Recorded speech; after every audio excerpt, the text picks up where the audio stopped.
Persembahan dan perpuluhan dapat ditransfer melalui BCA 857 050 5000 atas nama GBI Musi Palam Indah atau scan barcode QR kode GBI Musi Palam Indah. Tuhan Yesus memberkati. Shalom Bapak Ibu. Shalom. Haleluya, saya percaya sepanjang minggu ini kita semua disertai, diberkati, dilindungi oleh Tuhan Yesus. Amin Bapak Ibu. Sebab Dia Tuhan Yesus yang sungguh baik dan teramat baik untuk kita. Amin.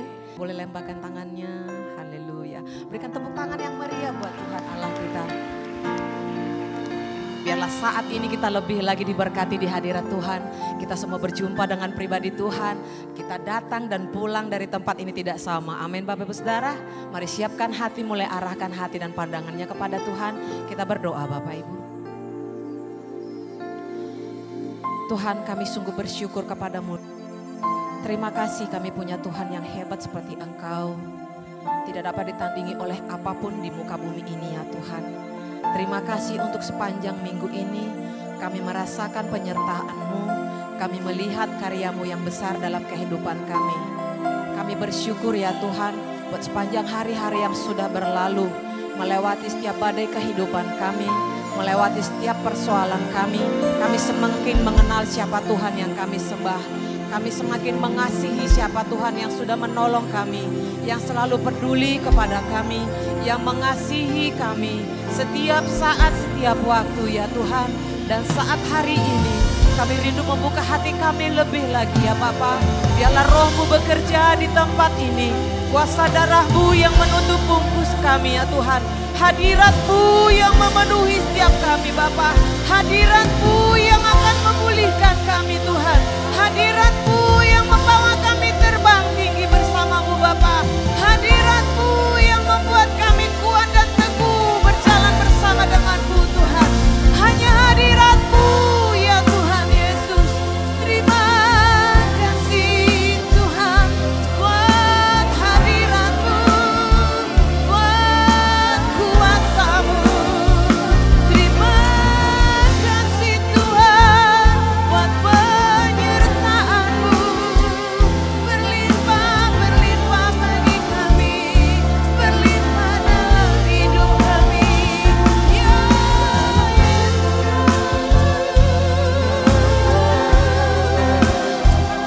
sungguh kami melihat Tuhan Allah yang besar dalam hidup kami. Kami mau lebih lagi memuji nama-Mu Tuhan. Dengan penuh dengan kesatuan hati, kami bersepakat di tempat ini. Hadirlah di tengah-tengah kami Yesus. Mari dalam hadirat Tuhan, silakan duduk Bapak Ibu Saudara. Haleluya. Ku datang ke hadirat-Mu membawa pujian dengan segenap hatiku. Ku memuji Engkau ya Tuhan Allahku. Kau patut ditinggikan, sembah mulialah nama-Mu di bumi. Sembah mulialah nama-Mu.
membawa pujian dengan segenap hatiku, ku memuji Engkau, ya Tuhan Allahku.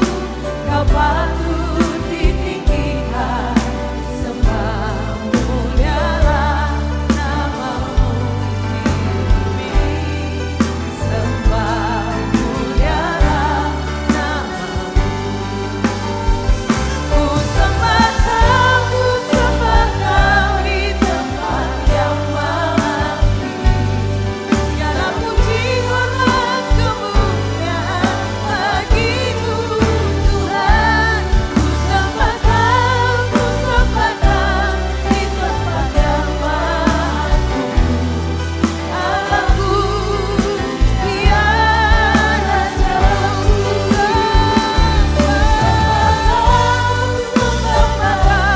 di tempat yang maha tinggi. Segala puji hormat kemuliaan bagimu Tuhan. Ku sembah Kau di tempat yang maha kudus. Allahku, ya Rajaku, ku sembah Kau di tempat yang maha tinggi. Segala puji hormat kemuliaan bagimu Tuhan. Ku sembah Kau di tempat yang maha kudus. Allahku, ya Rajaku. Kami sembah Engkau di tempat-Mu yang maha tinggi, ya Tuhan Yesus. Kami sembah Engkau di tempat-Mu yang kudus, ya Bapa. Karena sungguh kami merasakan betapa kekudusan-Mu, betapa kebesaran-Mu ada pada kami saat ini, ya Tuhan Yesus. Kami mau lebih lagi bawa hati kami, bawa hidup kami sebagai persembahan hidup yang berkenan kepadamu Tuhan Yesus. Bolehlah baikkan tangan ke tangan Bapak Ibu. Sembah Kau, ku sembah Kau. Melihat setiap tangan-tangan yang terbuka ke surga-Mu Tuhan. Bagimu Tuhan, ku sembah Kau di tempat yang maha kudus. Allahku, ya dikatakan, ku sembah Kau di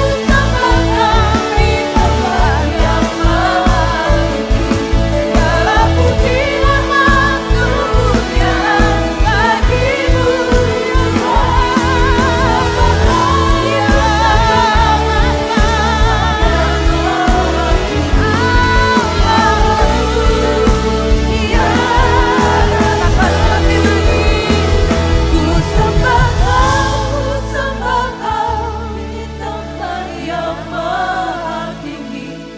Segala puji hormat kemuliaan bagimu Ku sembah Kau di tempat yang maha tinggi. Segala puji hormat kemuliaan bagimu Tuhan. Ku sembah Kau di tempat yang maha kudus. Allahku, ya Rajaku, ku sembah Kau di tempat yang maha tinggi. Segala puji hormat kemuliaan bagimu Tuhan. Ku sembah Kau di tempat yang maha kudus. Allahku, ya Rajaku. Allahku, ya Rajaku. Allahku,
Bapak Ibu Saudara, boleh lihat kiri kanan muka belakang, katakan Tuhan beserta dengan engkau.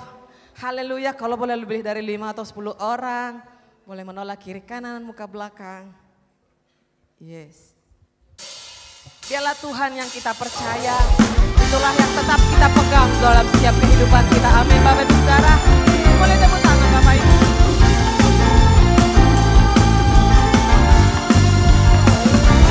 Kami tetap memilih percaya kepadamu Tuhan Yesus, karena itu yang Engkau mau dari setiap kami ya Tuhan.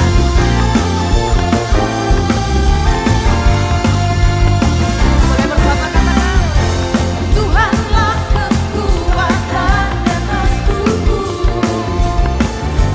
Dia gunung batu dan keselamatan.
Shalom semuanya. Pada waktu Tuhan Yesus ditanya oleh murid-muridnya tentang tanda kedatangannya dan tanda kesudahan dunia ini, Tuhan Yesus menjawab yang salah satunya terdapat dalam Matius 24 ayat 14 yang berkata, dan Injil kerajaan ini akan diberitakan di seluruh dunia menjadi kesaksian bagi semua bangsa. Sesudah itu barulah tiba kesudahannya. Tuhan Yesus pasti datang kembali. Yang percaya katakan amin. Karena itu dia memberikan amanat agung kepada kita, yaitu agar kita pergi dan menjadikan semua bangsa itu murid Tuhan Yesus. Hal ini juga berarti agar terjadi penuaian jiwa besar-besaran sebelum Tuhan Yesus datang kembali. Sekarang kita akan melihat bagaimana proses untuk menyelesaikan amanat agung atau proses penuaian jiwa yang terbesar dan yang terakhir sebelum Tuhan Yesus datang kembali. Untuk menyelesaikan amanat agung tidak bisa dengan kekuatan sendiri. Karena itu pesan terakhir Tuhan Yesus sebelum naik surga kepada murid-muridnya, yang juga berarti kepada kita semua. Dalam Kisah Para Rasul 1 ayat 8. Tetapi kamu akan menerima kuasa kalau Roh Kudus turun ke atas kamu. Dan kamu akan menjadi saksiku di Yerusalem dan di seluruh Yudea dan Samaria dan sampai ke ujung bumi. Jadi untuk menyelesaikan amanat agung, kita harus menerima kuasa dari Roh Kudus yang turun ke atas kita. Setelah itu dengan disaksikan para murid-muridnya, Tuhan Yesus naik ke sorga. Setelah Tuhan Yesus naik ke sorga, 120 murid Tuhan Yesus berkumpul di kamar loteng Yerusalem. Mereka melakukan ini karena Tuhan Yesus memerintahkan agar mereka tidak meninggalkan kota Yerusalem sebelum diperlengkapi dengan kekuasaan dari tempat tinggi. Tuhan Yesus berkata, sebab Yohanes membaptis dengan air, tetapi tidak lama lagi kamu akan dibaptis dengan Roh Kudus. Apa yang dilakukan 120 murid di kamar loteng? Alkitab berkata bahwa mereka semua bertekun dengan sehati dalam doa bersama-sama. Artinya, mereka berdoa, memuji dan menyembah Tuhan dalam unity siang dan malam. Ini adalah prinsip restorasi Pondok Daud. Ini adalah prinsip menara doa. Setelah 10 hari mereka melakukan hal ini, maka pada hari raya Pentakosta, tiba-tiba turunlah dari langit suatu bunyi seperti tiupan angin keras yang memenuhi seluruh rumah di mana mereka duduk. Dan tampaklah lidah-lidah seperti nyala api yang bertebaran dan hinggap pada mereka masing-masing. Maka penuhlah mereka dengan Roh Kudus. Lalu mereka mulai berkata-kata dalam bahasa-bahasa lain seperti yang diberikan oleh Roh itu kepada mereka untuk mengatakannya. Itu adalah bahasa Roh. Jadi tanda awal orang yang dibaptis dengan Roh Kudus adalah mereka akan berbahasa roh. Rohmu yang hidup penuhiku, mengalir dalamku. Jiwaku tenang bersamamu dalam naunganmu. Ku buka hati untuk jamahanmu, berserah penuh di hadiratmu. Kau ambil alih seluruh hidupku, di altarmu menyembahmu, di altarmu menyembahmu, di altarmu menyembahmu.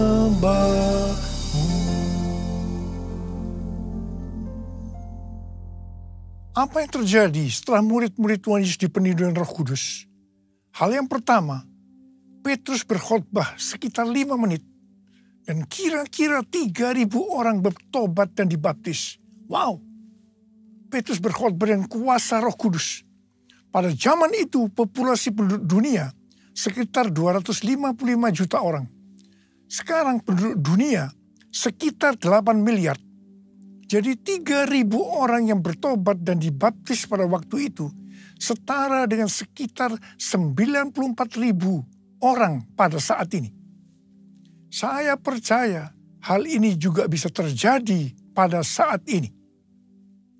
Hal yang kedua, setelah murid-murid Tuhan Yesus dipenuhi dengan Roh Kudus, mereka dipakai untuk menyatakan tanda-tanda dan mujizat sehingga banyak orang yang bertobat. Petrus dan Yohanes menyembuhkan orang lumpuh sejak lahir. Bayangan Petrus bisa menyembuhkan orang sakit. Sapu tangan atau kain yang pernah dipakai Paulus, jika diletakkan pada orang sakit atau dirasuk setan, maka orang itu akan sembuh. Dalam Markus 16 ayat 15 sampai dengan 18, Tuhan Yesus berkata bahwa kalau kita pergi untuk memberitakan Injil, maka tanda-tanda dan mujizat akan menyertai kita. Sejak tahun 2006, saya diperintahkan Tuhan untuk mengadakan kebaktian kesembuhan ilahi. Selama 13 tahun, saya sudah mengadakan 318 kali kebaktian kesembuhan ilahi. Setiap kali berkhotbah, saya pasti memberitakan Injil. Tanda-tanda dan mujizat terjadi. Saya diizinkan Tuhan untuk melihat dan mengalami mujizat seperti yang dilakukan oleh Tuhan Yesus 2000 tahun yang lalu.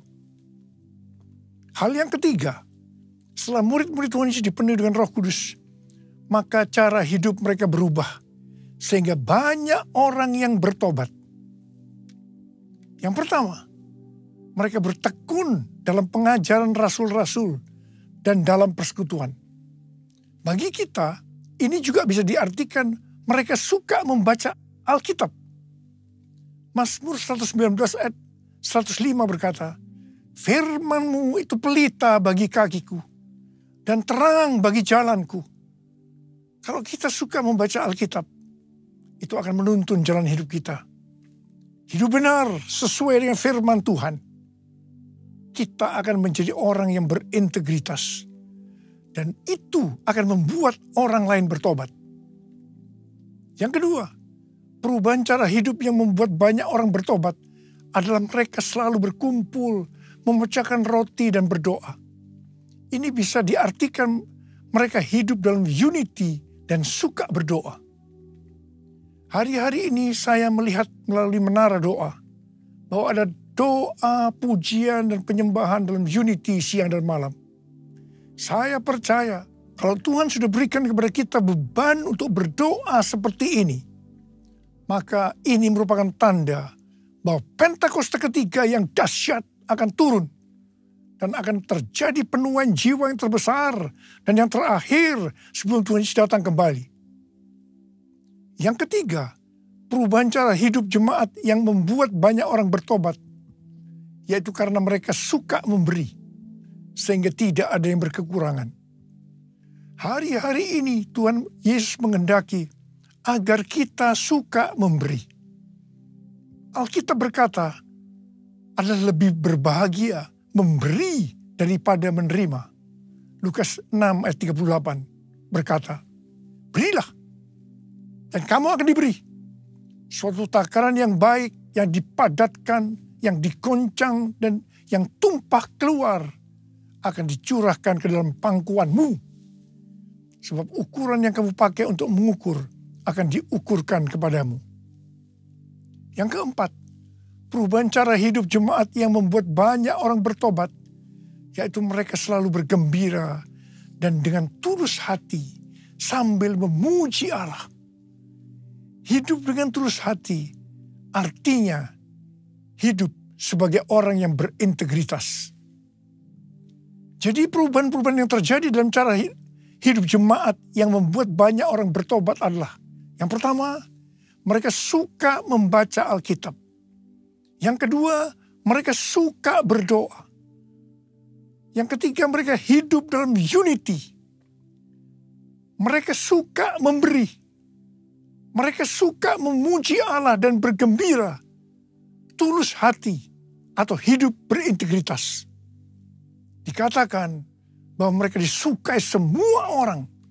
Dan tiap-tiap hari jumlah orang yang diselamatkan bertambah. Haleluya! Curahkanlah kuasa-Mu Tuhan, mujizat terjadi di tempat ini. Curahkanlah kuasa-Mu Tuhan, mujizat terjadi sekarang ini. Mujizat terjadi sekarang ini. Mujizat terjadi sekarang ini. Saya percaya mereka menganggap bahwa pola penuaian jiwa hanya seperti itu. Mereka sebagai orang-orang yang percaya hidup dalam zona nyaman.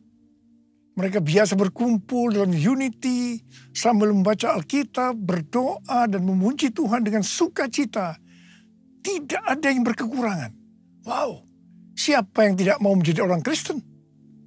Tetapi ternyata supaya penuaian jiwa bertambah besar, Tuhan izinkan proses berikutnya terjadi, yaitu aniaya menimpa jemaat di Yerusalem. Selain rasul-rasul, maka mereka harus lari meninggalkan Yerusalem. Mereka pergi ke Yudea dan Samaria sambil memberitakan Injil. Jadi kalau tadinya penuaian jiwa hanya terjadi di Yerusalem saja, sekarang mereka menyebar ke seluruh Yudea dan Samaria. Dan pola penuaian jiwa yang seperti ini masih terjadi sampai hari ini. Catatan sejarah gereja selama berabad-abad menunjukkan bahwa semakin gereja ditekan, justru Injil semakin menyebar dan diberitakan kemana-mana. Karena itu, Tuhan izinkan hari-hari ini penderitaan, aniaya, itu terjadi di antara orang-orang percaya. Supaya terjadi penuaian jiwa yang lebih besar. Yang percaya katakan amin. Ternyata, pola penuaian yang terjadi di atas belum menyelesaikan rencana Tuhan. Karena selain penuaian jiwa harus terjadi di Yerusalem, seluruh Yudea dan Samaria, tapi juga harus sampai ke ujung bumi.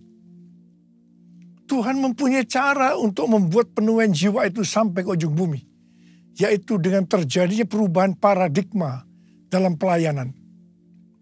Selama ini, pengertian tentang keselamatan hanya untuk orang Yahudi saja. Tetapi melalui peristiwa Kornelius, di mana Petrus diutus oleh Tuhan untuk mendatangi Kornelius yang bukan orang Yahudi, untuk memberitakan jalan keselamatan, akhirnya mereka mengerti bahwa ternyata keselamatan bukan hanya untuk orang-orang Yahudi saja, tetapi untuk semua bangsa. Dan ini mengakibatkan terjadinya penuaian jiwa besar-besaran. Haleluya! Jadi, mereka tidak hanya mengabarkan Injil di Yerusalem, Yudea dan Samaria saja, tetapi sekarang mereka, termasuk kita, juga pergi ke seluruh dunia.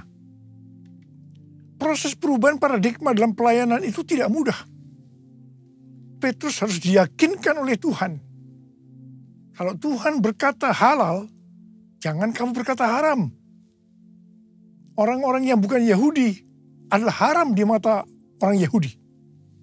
Proses itu masih terus berlanjut untuk memberikan pengertian kepada orang-orang Yahudi, golongan bersunat, dan juga orang-orang Farisi yang sudah bertobat. Di mana mereka berpendapat bahwa orang yang bukan Yahudi yang percaya kepada Tuhan Yesus harus disunat dan diwajibkan mengikuti hukum-hukum Musa. Tetapi melalui sidang di Yerusalem, akhirnya mereka mengerti dan bisa menerima bahwa keselamatan bukan hanya untuk orang-orang Yahudi saja, tapi untuk semua bangsa. Katakan amin.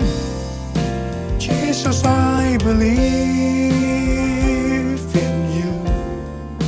Jesus, I belong to you. You're the reason that I live, the reason that I sing. Jesus, I believe in you.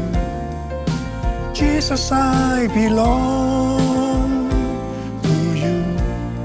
You're the reason that I live, the reason that I sing with all I am.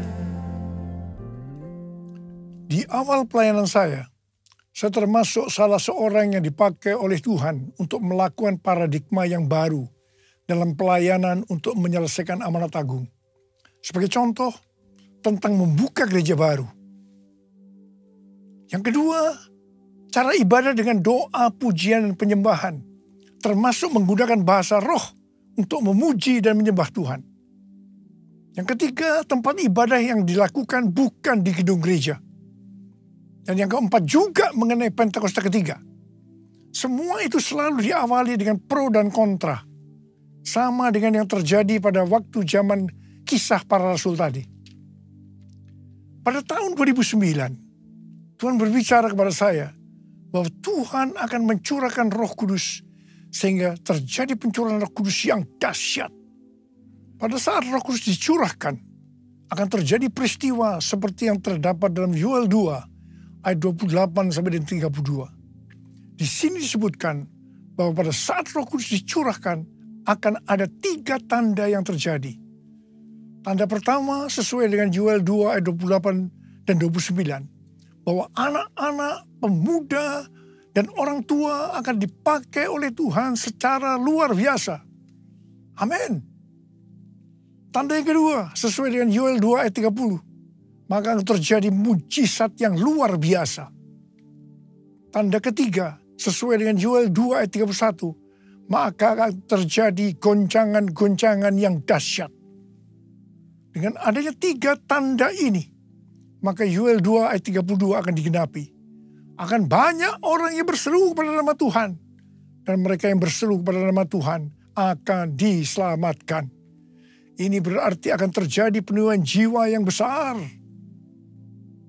Sejak tahun 2009, hampir di setiap khotbah, saya selalu mengingatkan tentang guncangan-guncangan ini. Dan ini terjadi hampir sekitar 10 tahun. Siapa mengira bahwa yang disebut dengan guncangan ini adalah pandemi COVID-19. Di mana di Indonesia dimulai pada tanggal 2 Maret 2020. Kita melihat selama ini bahwa dengan adanya pandemi COVID-19 ini, telah terjadi perubahan paradigma dalam pelayanan. Pelayanan secara online terbukti merupakan alat untuk mempercepat penyelesaian amanat agung. Yaitu dengan semakin cepat dan banyaknya orang yang mendengar dan mengenal Injil Kerajaan Allah. Pada tanggal 8 Februari 2023, dimulainya kebangunan rohani di Asbury University, Kentucky. Yang mereka lakukan adalah berdoa, memuji, dan menyembah Tuhan dalam unity siang dan malam. Ini adalah prinsip restorasi Pondok Daud. Ini adalah prinsip menara doa. Kebangunan rohani ini menyebar ke kampus-kampus lain di Amerika Serikat. Seperti di Lee University, Oral Roberts University, dan lain-lain. Berita kebangunan rohani melanda ke seluruh dunia. Revival di Asbury University ini merupakan bagian dari penggenapan Pentakosta ketiga. Di mana Tuhan melawat generasi Yeremia, yaitu anak-anak muda yang dipenuhi dengan Roh Kudus, cinta mati-matian kepada Tuhan Yesus, tidak kompromi terhadap dosa, dan akan memenangkan banyak jiwa. Dan melalui revival di atas ini, Tuhan menunjukkan bahwa pola penuaian jiwa ke depan ini, saya percaya sampai dengan Tuhan Yesus datang kembali, adalah melalui menara doa, yaitu doa, pujian, dan penyembahan bersama-sama dalam unity siang dan malam. Pelayanan seperti ini di kampus-kampus sudah berakhir. Tetapi Tuhan sedang memunculkan di Amerika Serikat yang disebut dengan Third Pentecost Azusa Street Prayer Tower. Azusa Street Prayer Tower adalah tempat untuk berdoa bagi kebangunan rohani global Pentakosta ketiga. Pelayanan dan pelatihan di dalam pusat kota Los Angeles, California. Dan lokasinya adalah sekitar 25 meter dari Azusa Street Revival yang dipimpin oleh William Seymour tahun 1906. Azusa Street Prayer Tower ini adalah penggenapan nubuatan dari Cindy Jacob bahwa gerakan Pentakosta ketiga ini dimulai dari timur ke barat, dan barat ini adalah Amerika Serikat. Dari Amerika Serikat akan menyebar ke seluruh dunia dan kembali ke Yerusalem. Api Pentakosta menyala, api Pentakosta menyala, api, api, api, api, api, api Pentakosta ketiga. Api Pentakosta menyala, api Pentakosta menyala, api, api, api, api, api, api Pentakosta ketiga. Banyak hamba Tuhan mendapatkan bahwa kita harus memperhatikan dengan saksama sampai dengan tahun 2033. Tahun 2033 adalah peringatan 2000 tahun kematian, kebangkitan, kenaikan Tuhan Yesus ke sorga. Tahun 2033 adalah peringatan yang ke-2000 tahun pencurahan Roh Kudus, yang berarti peringatan hari ulang tahun gereja yang ke-2000. Peringatan 2000 tahun dimulainya amanat agung. Visi yang didapatkan oleh Empower 21 adalah pada hari Pentakosta 2033. Setiap orang akan mendapatkan kesempatan untuk berjumpa secara autentik dengan Tuhan Yesus melalui kuasa dan kehadiran Roh Kudus. Everyone.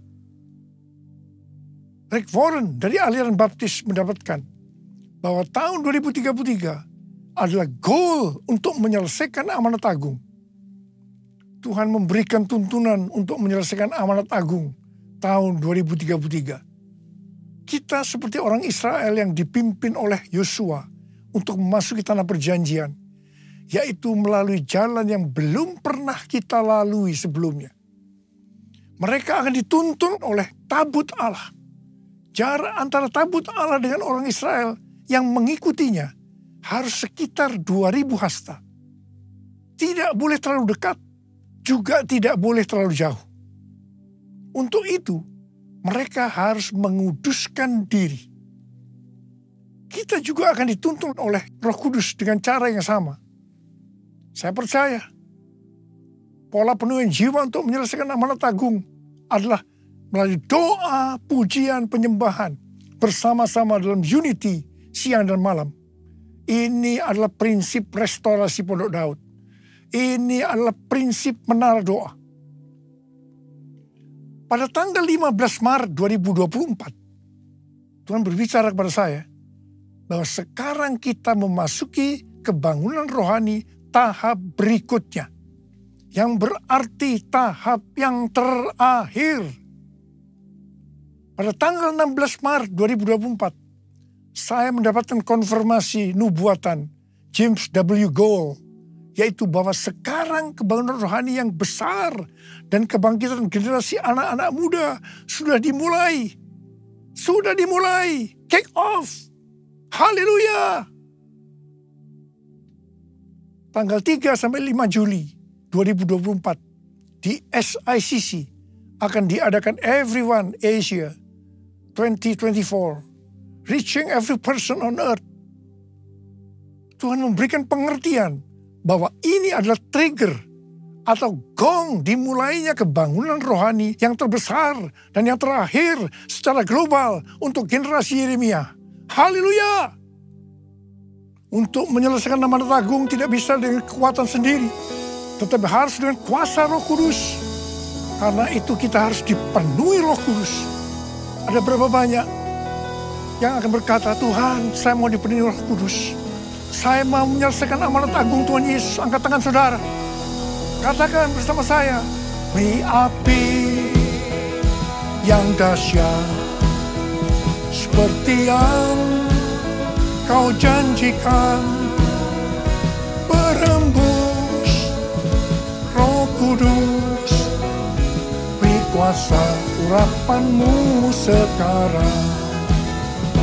beri api yang dahsyat seperti yang Kau janjikan, berhembus Roh Kudus, beri kuasa urapan-Mu sekarang, beri kuasa urapan-Mu sekarang, beri kuasa urapan-Mu sekarang. Kuriala basyara la bala bala bala bala bala bala bala bala. Kuriala la bala bala bala bala bala bala. Curahkan pengurapan-Mu ya Tuhan. Api yang dahsyat turun dalam nama Yesus, dalam nama Yesus. Memberikan kuasa, berikan kuasa, kuasa, kuasa untuk menyelesaikan nama tanggung Tuhan Yesus. Terima kasih Tuhan. Terima kasih, terima kasih Tuhan. Terima kasih. Dalam nama Yesus. Amin. Mari kita akan masuk dalam perjamuan kudus. Kita akan mengingat ayat ini.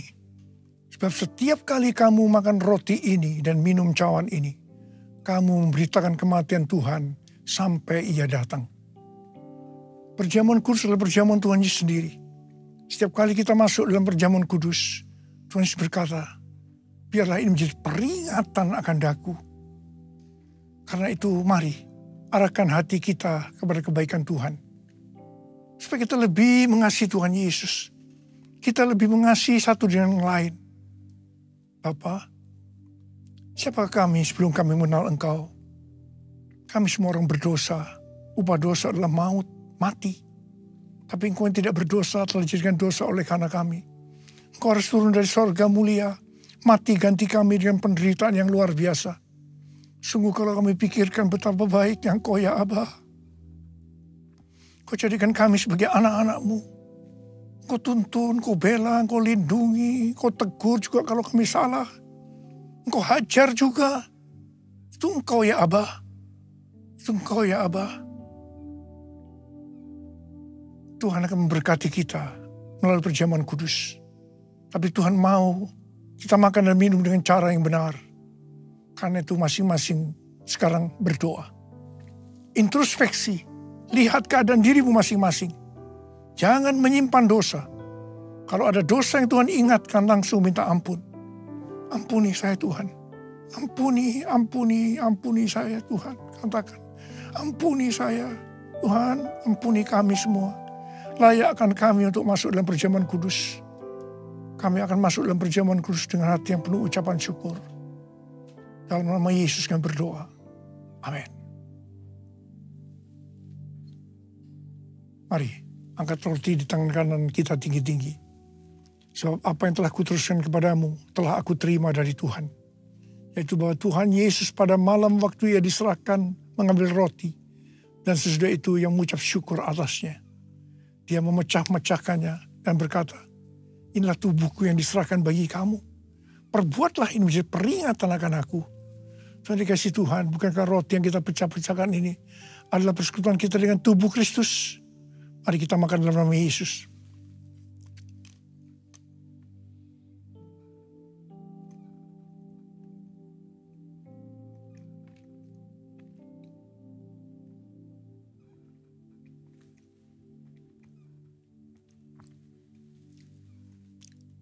Mari angkat cawan di tangan kanan kita tinggi-tinggi. Demikian juga yang mengambil cawan sesudah makan lalu berkata, cawan ini adalah perjanjian baru yang dimeteraikan oleh darahku. Perbuatlah ini setiap kali kamu meminumnya menjadi peringatan akan aku. Saudara dikasih Tuhan, bukan cawan pengucapan syukur. Yang atasnya kita ucapkan syukur adalah persekutuan kita dengan darah Yesus. Mari kita minum dalam nama Yesus.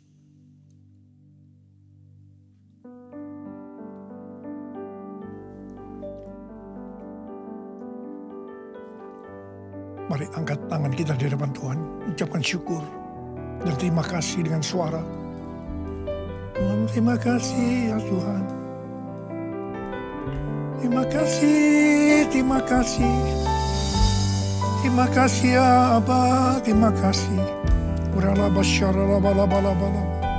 Oh riala bala bala bala bala. Oh rala bala bala. Mari Ada berapa banyak di antara saudara yang membutuhkan kesembuhan? Angkat tanganmu. Kau melihat anak-anakmu sedang mengangkat tangan mereka, Tuhan. Saat ini Engkau sedang menyembuhkan yang sakit. Engkau sedang membebaskan yang terikat. Engkau menghibur yang susah. Engkau menguatkan yang lemah. Engkau memberikan pengharapan-pengharapan yang baru bagi yang datang dengan putus pengharapan. Terima kasih. Sembuh dalam nama Yesus. Sembuh dalam nama Yesus. Sembuh dalam nama Yesus. Sembuh dalam nama Yesus. Terima kasih Tuhan. Terima kasih Yesusku. Terima kasih Yesusku. Puji syukur hanya bagi Tuhanku. Terima kasih Yesusku. Terima kasih Yesusku. Puji syukur hanya bagi Tuhanku. Terima kasih Yesusku. Terima kasih Yesusku. Puji syukur hanya bagi Tuhanku. Terima kasih Yesusku. Terima kasih Yesusku. Puji syukur hanya bagi Tuhanku. Puji syukur hanya bagi Tuhanku. Puji syukur hanya bagi Tuhanku.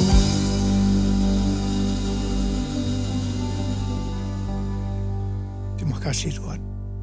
Sekarang terimalah berkat Tuhan. Kasih karunia berlimpah-limpah daripada Allah Bapa dalam anak yang tunggal Yesus Kristus. Persekutuan yang manis dengan Roh Kudus menyertai kita semua. Mulai hari ini sampai Tuhan Yesus datang menjemput kita di awan-awan.